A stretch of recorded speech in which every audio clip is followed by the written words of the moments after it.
Marcus Hale woke up before sunrise, just like he always did. The soft hum of the ceiling fan filled the quiet bedroom as the first light of dawn crept through the blinds. He moved silently, careful not to wake his wife or his 7-year-old daughter, Layla. Mornings were his favorite time of day. The world felt still, untouched, like a blank page waiting to be written on. He grabbed his coffee, strong and black, just the way his grandmother used to make it, and stepped onto the porch of his suburban home in Fairwood Estates. It was peaceful here. The lawns were trimmed, the sidewalks spotless, and the air smelled faintly of honeysuckle. To the outside world, this was the American dream. But Marcus knew better than anyone that appearances lied. He took a slow sip of his coffee, watching a pair of robins hop across the damp grass. He was dressed in simple joggers and a faded gray hoodie, ready to drop Layla off at school before heading to the bureau. Today was supposed to be routine. That was before the sound of boots crunching against the driveway broke the silence. At first, he thought nothing of it.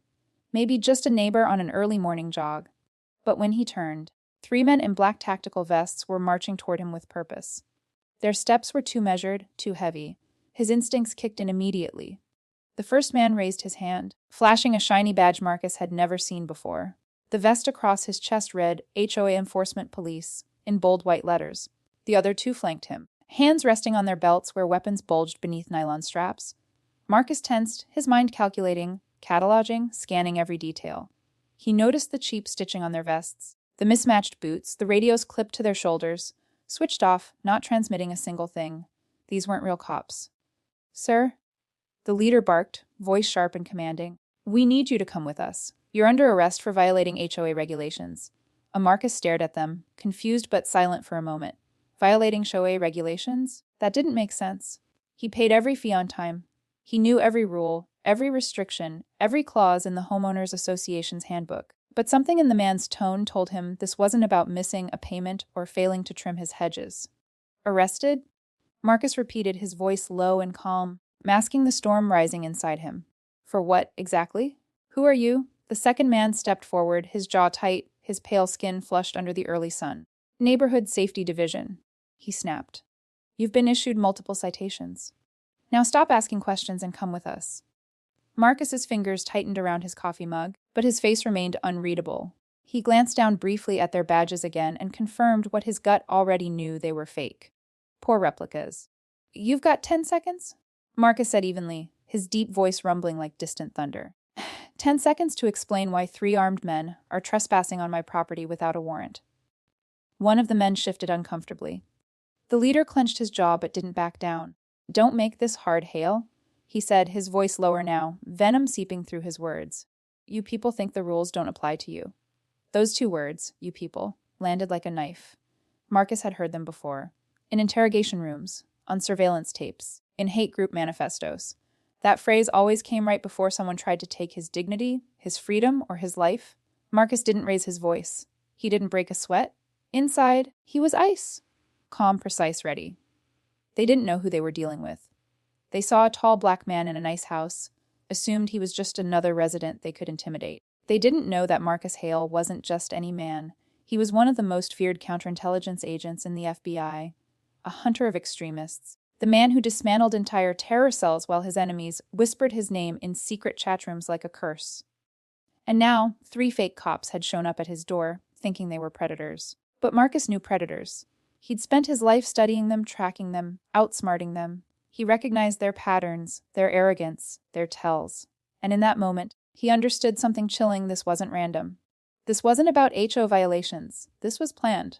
Without moving his lips, Marcus activated the discreet mic on his smartwatch, his voice so low it was almost a breath. "Control code Indigo. 3 hostiles. Coordinates pinned. Watch my 6. The men didn't notice. They thought they still had control of the situation. But Marcus's calmness was the first sign their plan was crumbling. They had expected fear. They had expected anger. Instead, they got silence. That silence scared them more than any weapon could.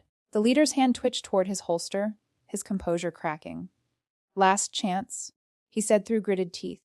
"Cooperate, or wilt." But he didn't get to finish his threat. From around the corner, the low roar of engines shattered the tension. 2 black SUVs screeched to a stop in front of Marcus's driveway, their tinted windows reflecting the morning sun. Doors swung open.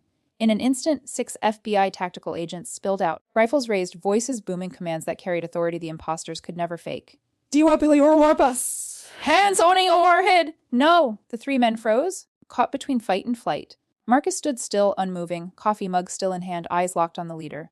1 beat. 2. Then, slowly, the men dropped their fake badges, their cheap radios, their pride, and fell to their knees. The hunters had become the hunted. Marcus didn't gloat. He didn't smile. He simply stared at them, his face carved from stone, until the agents cuffed them and shoved them into the back of the SUVs. Inside, his heart pounded, not from fear, but from confirmation. This wasn't about HOA violations. This wasn't random harassment. Someone had sent them. Someone wanted him out. And Marcus Hale was going to find out who. Marcus stood frozen in his driveway as the morning breeze carried the faint hum of sprinklers from the neighbor's yard. The sun was climbing, spreading soft orange light across the manicured lawns of Fairwood Estates.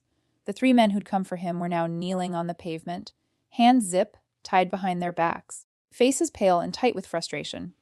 The SUVs were still parked, engines running, and the FBI agents kept their rifles steady, scanning the perimeter for any other surprises. Marcus turned slightly, his hand tightening around his coffee mug, but his expression remained unreadable. Inside, though, his mind was a storm. He'd known something wasn't right in this neighborhood from the day he moved in 3 years ago. The smiles were too thin, the conversations too short, the looks a little too long. Fairwood Estates sold itself as a sanctuary of peace, security, and community values, but Marcus had learned quickly what that really meant. People like him weren't expected to belong here. It started small. A sideways glance when he parked his government-issued SUV in the driveway. Notes slipped under his door about his lawn being too urban, because he planted bright marigolds instead of the neighborhood-approved white azaleas. A friendly reminder from the HOA about keeping his trash cans out of sight. He knew microaggressions when he saw them. He had spent his whole life dealing with them.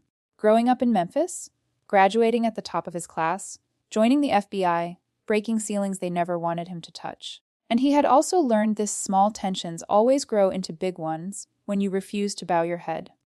When Marcus bought this house, he wasn't trying to make a statement. He just wanted a safe place for Layla to ride her bike, a quiet street where his wife, Brianna, could plant her herbs and sit in the sun without worry. But for some of the homeowners, his very existence was the statement. They whispered. They speculated. They convinced themselves Marcus was arrogant because he didn't attend every neighborhood barbecue. They assumed he was secretive because he never explained why strange black SUVs sometimes parked outside his home. They didn't know he was one of the Bureau's most critical counterintelligence officers. He couldn't tell them. And the less they knew, the more they hated. This morning confirmed what Marcus had suspected for months. Someone in this neighborhood had escalated things. Someone had crossed the line from whispered resentment into dangerous action. The 3 men sitting on the pavement weren't random thugs. Their tactical posture, their movements, their coordination. Marcus saw it all instantly. These weren't amateurs. They were trained. And the HOA enforcement patches on their vests. That was no accident. That was meant to humiliate, to strip him of authority, to reduce him to nothing more than a problem homeowner who dared to ignore their control.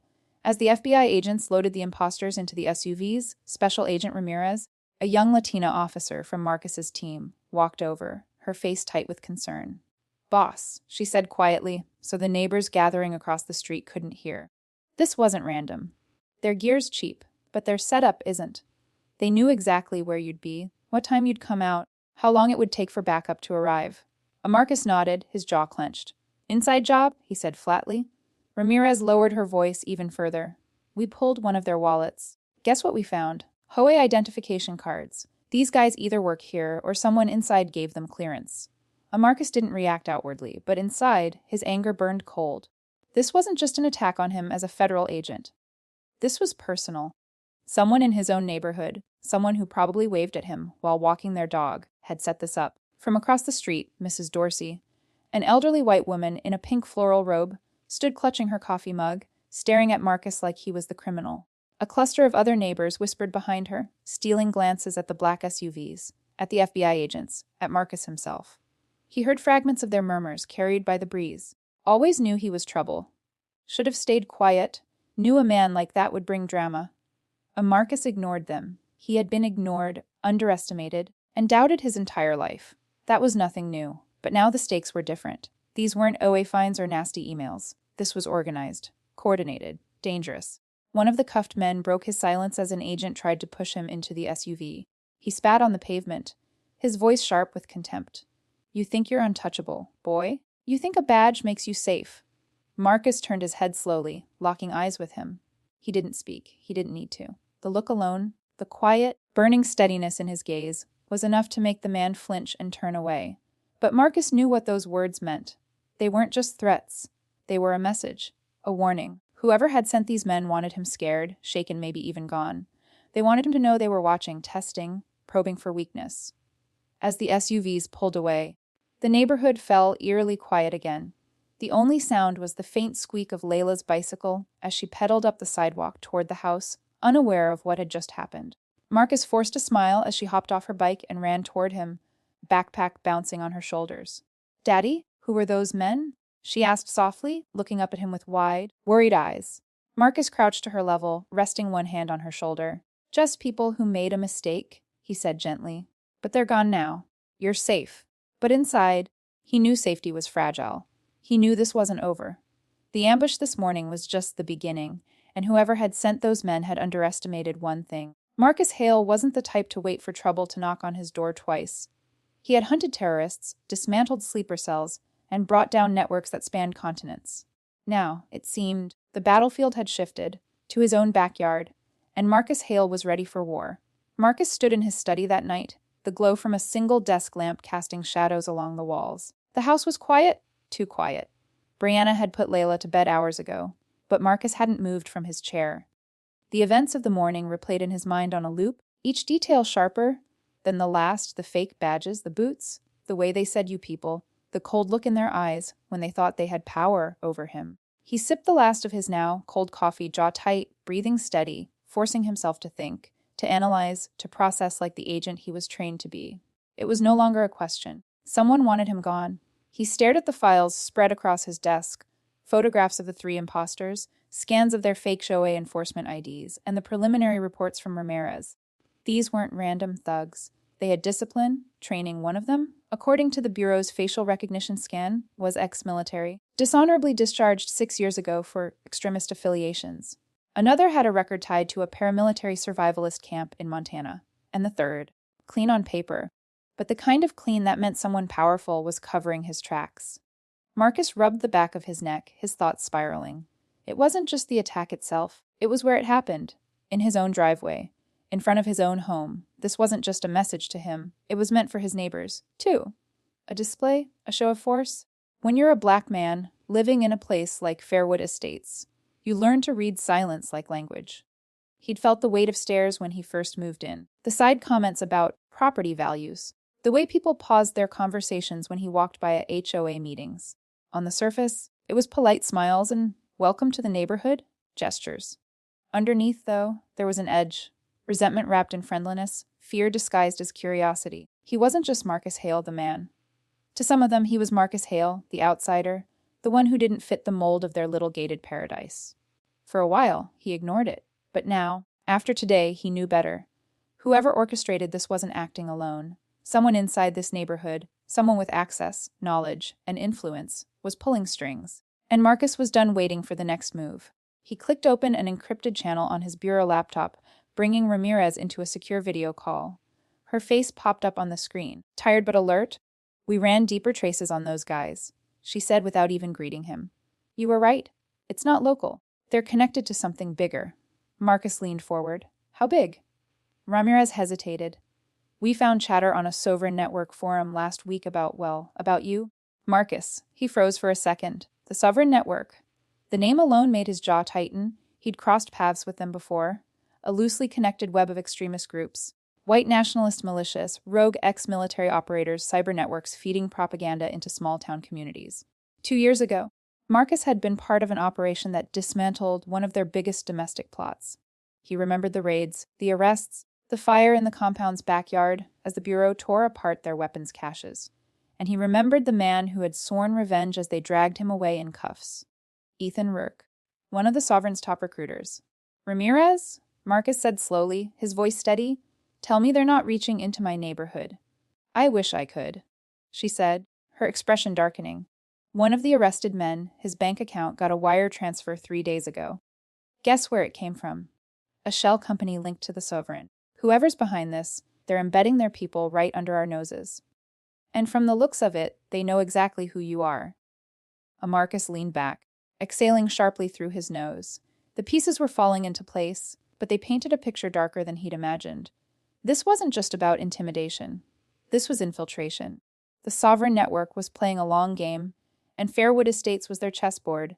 They'd found the perfect testing ground. A quiet, gated community where HOA rules disguised deeper control, where suspicion of outsiders was already baked into the culture, and where a man like Marcus could easily become a target simply for existing.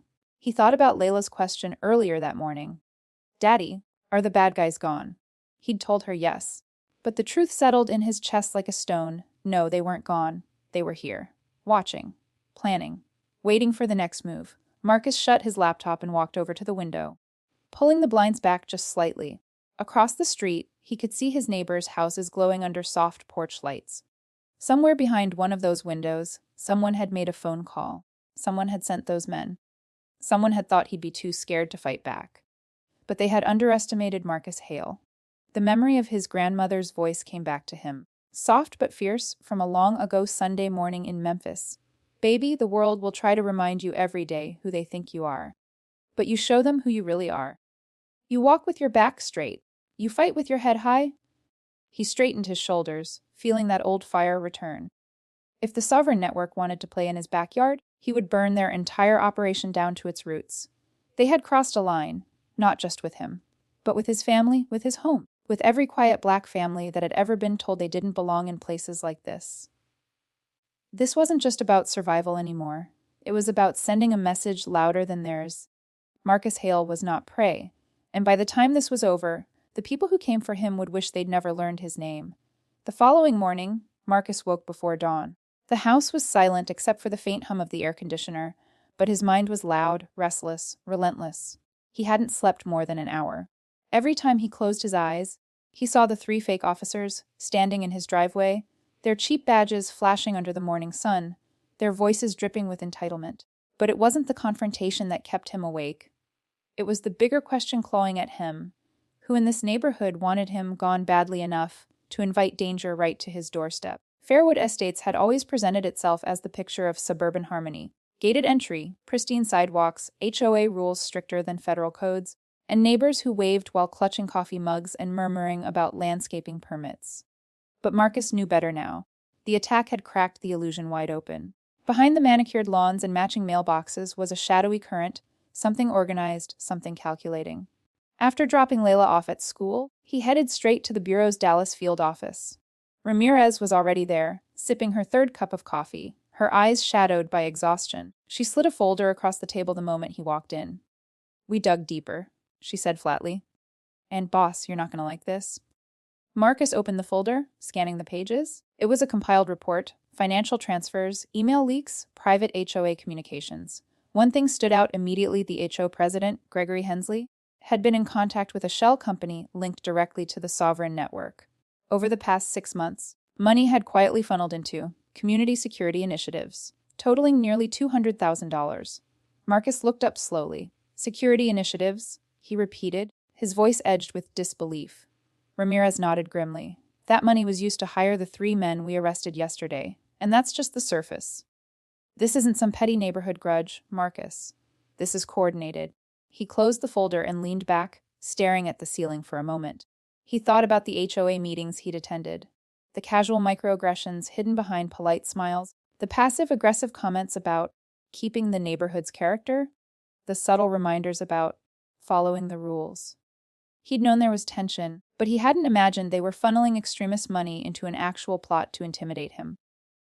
"This means Hensley isn't just a racist with a clipboard," Marcus said, his voice low. "He's a recruiter." Ramirez hesitated, then added, "It's worse than that. He's connected to a group we've been watching. Smaller cells feeding recruits directly into the Sovereign Network's operations. It's infiltration, Marcus. They're embedding inside OAs, school boards, zoning committees, anywhere they can control who belongs and who doesn't. And you're the target they chose to test their reach." Marcus ran a hand over his jaw, the weight of her words settling heavy on his chest. The realization burst this wasn't just about him being black in a mostly white gated community. This was about power, control, and his refusal to submit made him the perfect enemy. He left the office just before noon, driving back to Fairwood Estates. As he pulled into the neighborhood, everything looked normal. The gardeners trimming hedges, kids riding bikes, retirees power walking in matching tracksuits. But Marcus knew better now. Every perfect detail was part of a carefully constructed facade. Somewhere behind one of these doors, neighbors he'd nodded to, waved at, maybe even shared polite conversation with, had plotted to put him in chains.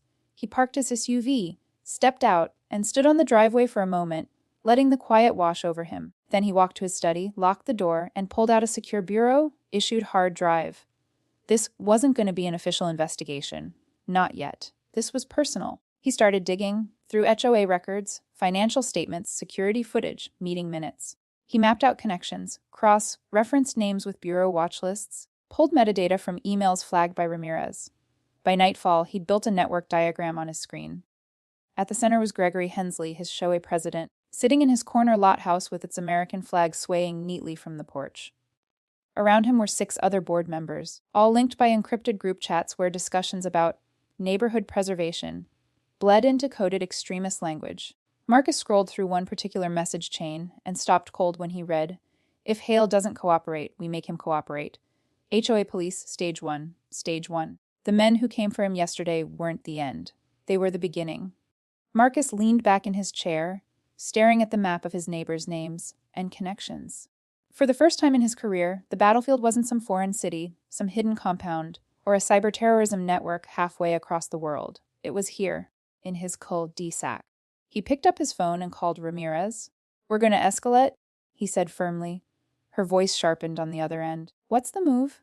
Marcus hesitated for only a moment before replying, "We dismantle them. All of them. No warnings. No negotiations." That night, Marcus stood by his window, blinds barely cracked, and watched as the porch lights flicked on one by one across the street. Neighbors waved at each other, oblivious, or pretending to be, while children's laughter drifted faintly from somewhere down the block. But Marcus didn't wave back. His face was carved from stone. This wasn't about keeping his lawn trimmed or his trash bins hidden anymore. This was about survival. About making sure Layla's laughter was never silenced. About proving, once and for all, that no matter how deep these networks ran, they had underestimated the wrong man. Marcus Hale was done being on defense. Tomorrow, he would begin dismantling Fairwood Estates from the inside out.